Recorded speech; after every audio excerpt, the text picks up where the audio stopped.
అన్ని గాలి మేడలు. లేదని అన్నారు తప్ప చంద్రబాబు నాయుడు గారైనా 160 కూడా రావచ్చు అని అన్నారు తప్ప నాకు 175 వచ్చేస్తాయని ఇప్పుడు మాట్లాడాల. ఎందుకంటే అది మతిలేని వాడు మాట్లాడు. ప్రజాస్వామ్యంలో మనం ఎప్పుడు కూడా కనీసం ప్రతిపక్షం అనేది ఉండాలి అని కోరుకునేవాడే డెమోక్రటిక్ పార్టీని రన్ చేసే అర్హత ఉంది. అసలు ప్రతిపక్షానికి ఒక సీటు కూడా రాకూడదు అనుకునేవాడు ఈ డెమోక్రటిక్ సిస్టంలోనే ఎన్నికల సిస్టంకి అనర్హుడు అనేది నా వ్యక్తిగత అభిప్రాయం. అవును, అతను అలాంటి జగన్మోహన్ రెడ్డి అసలు జీవితకాల అధ్యక్షుడిని నేనే పార్టీకి అన్నాడు. ఇంద్రాది పార్టీయా ప్రాపర్టరీ కన్సర్న్ పిచ్చివాడా? నేను అందుకని అప్పుడు కంప్లైంట్ ఇస్తే ఎలక్షన్ కమిషన్ ఇది నిజం అయితే కనుక పార్టీని రద్దు చేస్తానని చెప్పి లెటర్ రాసింది. అయ్య బాబాయ్ అసలు నేను అనలేదు అని చెప్పి వీళ్ళు కూడా మరి సజ్జల వీళ్ళందరూ కూడా చిచ్చిచ్చి అసలు మా వాళ్ళు ఎవరో తెలియక ప్రపోజ్ చేస్తే మా నాయకుడే దాన్ని అబ్జెక్ట్ చేశాడు. ప్రజాస్వామ్య విలువల మీద ఉన్నత విశ్వాసం కలిగిన అచంచల విశ్వాసం కలిగిన వాడు మా జగన్మోహన్ రెడ్డి ఎవరో ఇది కావాలని చెప్పి ఇలా పబ్లిసిటీ చేస్తున్నారు. వాళ్ళు మాట్లాడిన వీడియోలు ఉన్నాయి, అయిపోయి ఖండించారు వాళ్ళు. సో అంత సిగ్గులేని జనం.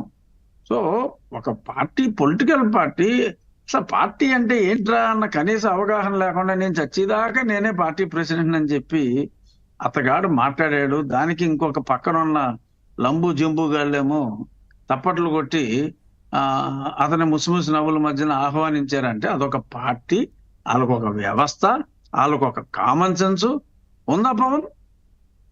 మళ్ళీ సిగ్గు లేకుండా అచ్చ అసలు మేము అనలేదన్నారు. అంటే నేను చెప్పొచ్చేది ఏంటంటే they don't have common sense. వాళ్ళకి కామన్ సెన్స్ అన్నది లేదు. ఆ జగన్మోహన్ రెడ్డి కానీ ఆ పక్కన ఉన్న లంబు జంబు రెడ్డికి కానీ కామన్ సెన్స్ లేదు. వాడు తానా అంటే వీళ్ళు తందానా అంటారు తప్ప they don't have common sense. Or even if they have common sense they don't have the guts to tell him that this is wrong.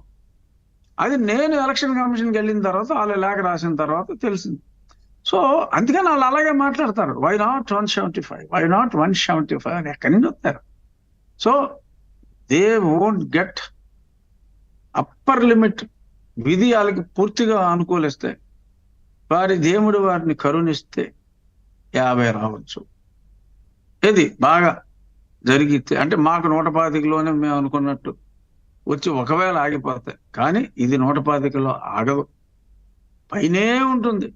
ఆ పైకి వెళ్ళేది అన్నదే 145లో అవుతుందా 155లో అవుతుందా ఖచ్చితంగా చెప్పలేం.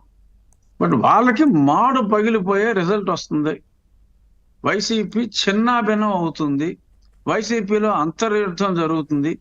ఎందుకురా ఇన్ని మాటలు మాట్లాడి మాకున్న సొమ్మును కూడా అవజేశారు ఎదవల్లారా అని చెప్పి తిరుగుబాటు కూడా జరుగుతుంది.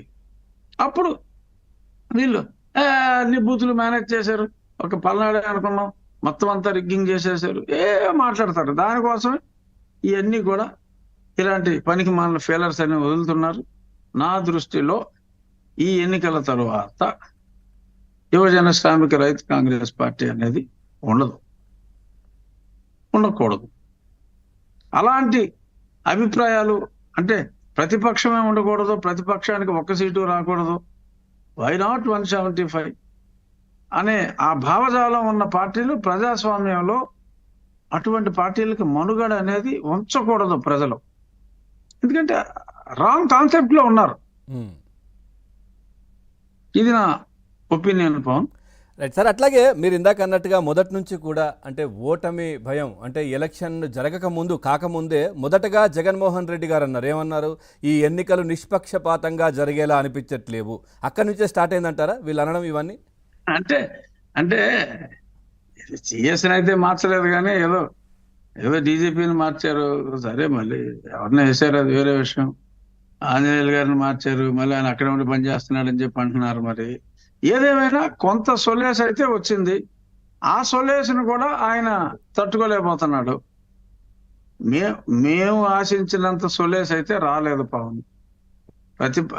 అంటే రాబోయే పాలక పక్షంగా ప్రస్తుత ప్రతిపక్షంగా మేము ఆశించే స్వాంతన అయితే ప్రజాస్వామ్యంగా మేము కోరుకున్న స్వాంతన రాలేదు అన్నది నిజం.